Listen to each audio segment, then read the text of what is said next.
My name is Paul Baker. I'm one of a number of directors at WilkinsonEyre Architects based in London, and I was the project director for Gardens by the Bay, an extraordinarily challenging and amazing project in Singapore.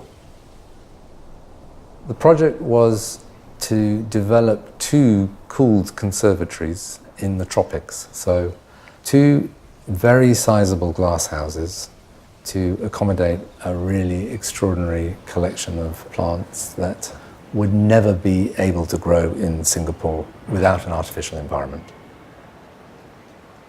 The idea of the glasshouses was in every way to be as original as possible. So whilst we had a very, very strong requirement for the comfort and the cooling and the temperature of the environment, we had absolutely no brief in terms of what they should look like. So the trick that we explored was how to get a really simple structure, a grid shell, as light as possible, and then stiffened by a series of ribs that stabilized the grid.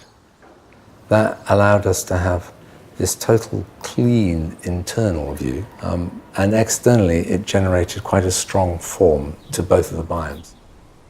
One was pulled up to allow for a mountain to sit inside. The other one was kind of stretched out to allow for a flower field.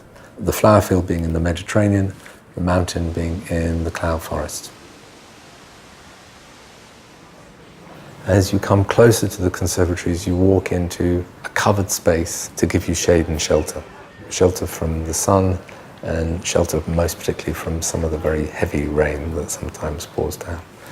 And that canopy is a nice counterpoint to the hard steel and glass. It's all about wood. It's got a lot of colour in it. It's got a lot of play in it. And it's also deliberately quite dark so that the drama of entering the conservatories is amplified by the darker compressive space on the outside.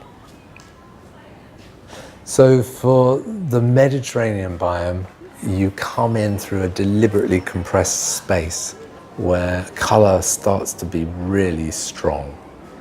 The lid is squashed down so that when you come into the biome itself, everything opens up and unfolds.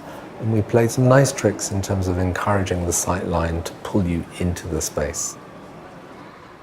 There is no set path. You can go anywhere you like. It's your own adventure. So it's all about you making your own route and understanding and exploring the building.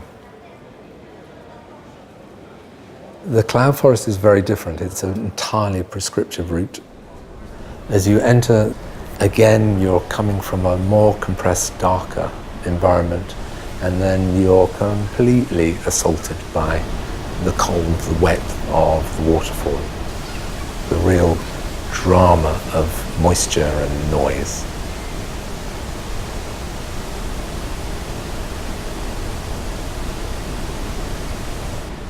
So as you walk around the forest floor, you explore the base of the mountain and then take a lift to the top.